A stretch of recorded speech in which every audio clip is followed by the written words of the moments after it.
Hey Muppet fans, or virtual pinball fans, or just fans in general. My name is Slam Tilt, and this is the last day of my 7-day build. A challenge I set myself 7 days ago.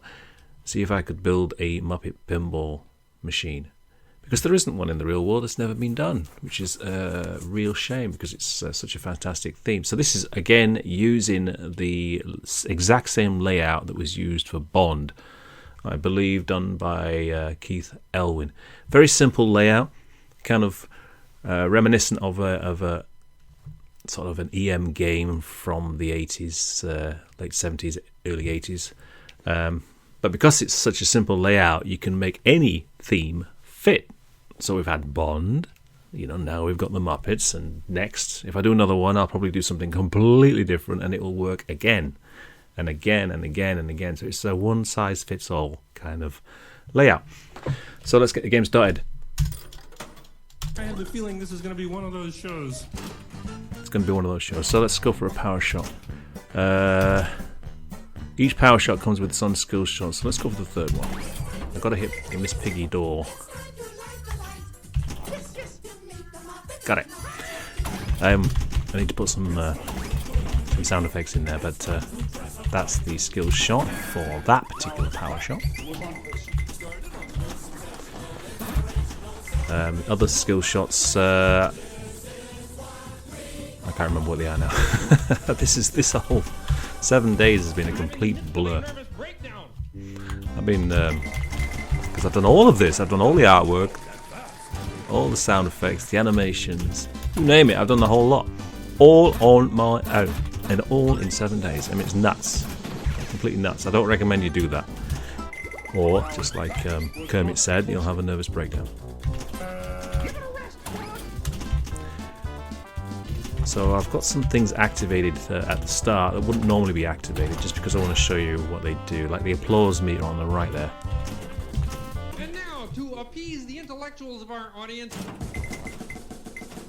So I've got to hit the target. Oh! Okay. Ah! Didn't do it. That's actually quite easy to do, but what that does is he likes one of the celebrity guests when you hit it. And it gets faster and faster each time, and it gets random each time. And the first one there, it's in sequence, but then they start popping up at random. So this is what I love about virtual pinball. You can have individually programmed drop targets, which you can in the real world as well, but they're very expensive, so you won't see them. Typically, a row of drop targets works on a single solenoid, but to have 3 individual drop targets, you need 3 solenoids, so it's very, very expensive. So you won't see them. So I've got to hit that applause lane on the right there and get I think it's over 70, and then I'll unlock Sesame Street. So I can do it again. Oh. It's a very fast game, and the shots are very tight. So you've got to be a really good player on this table. There we go. Sesame Street! That's cool. So that's just a silly feature that I added, just so I could play that theme song, because it's fun.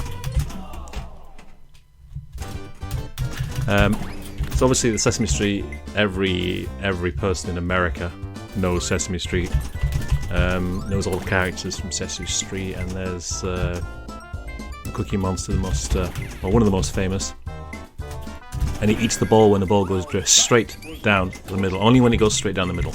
And if you've got any bonus points lit, we're back to Sesame Street. He will eat all the bonus points. So you've got to make sure that you collect those bonuses before the ball drains. Otherwise, the Cookie Monster will eat them, but only straight down the middle drains. It doesn't happen when the ball goes left or right. Sesame Street. The thing is, I didn't watch Sesame Street when I was a kid because we didn't have it in the UK. But when I did watch it when I was a bit older, it was so much better than the crap that we used to get in the UK. Children's TV in the UK was bloody awful. And then I saw Sesame Street. I thought, that's how you do it. That's how you do a kids' TV show. You treat them like little mini adults. You don't treat them like children.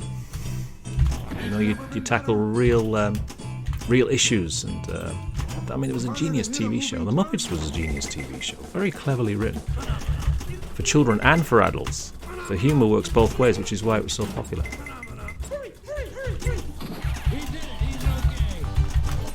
So, and that's why a pinball machine would work.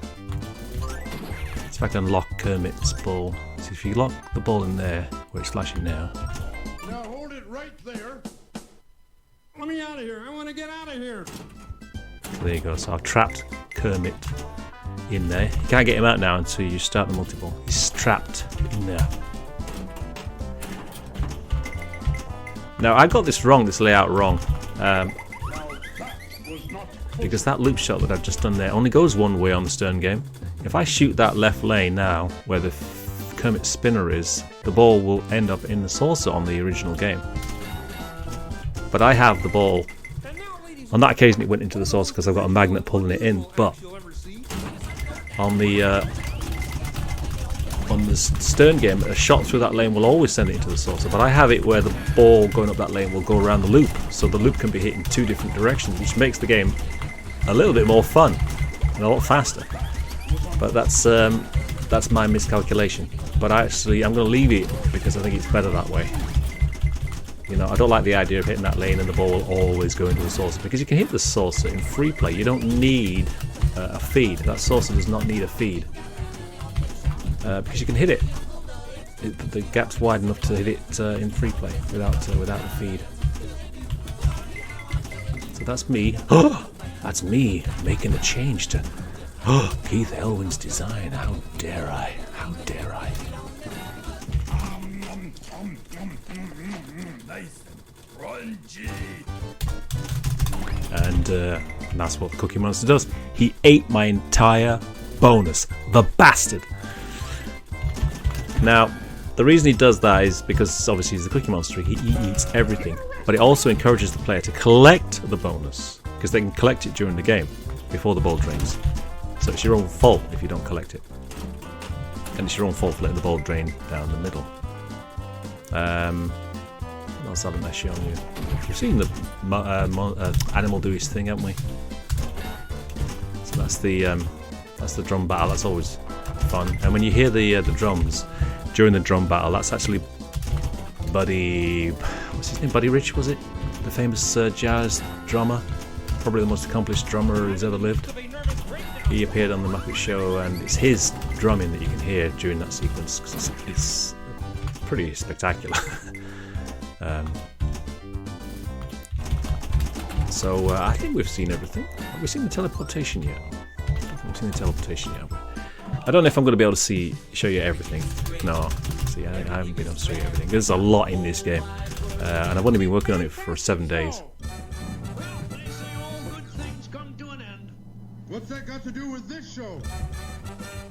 So there you go. So a lot of the humour in this game is from those two characters in the back wall, Waldorf and Statler.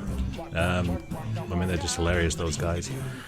The animal here, obviously, is one of the most famous and probably the most loved Muppet. I think everybody loves Animal.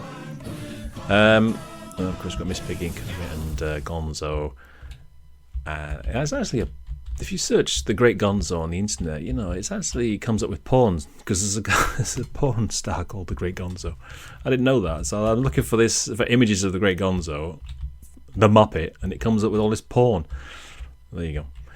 Fozzie Bear and the Swedish Chef and all these other characters as well. And I love Sam Eagle as well. He's so cool. So that's the Muppets, built in 7 days, based on the Bond 60 layout.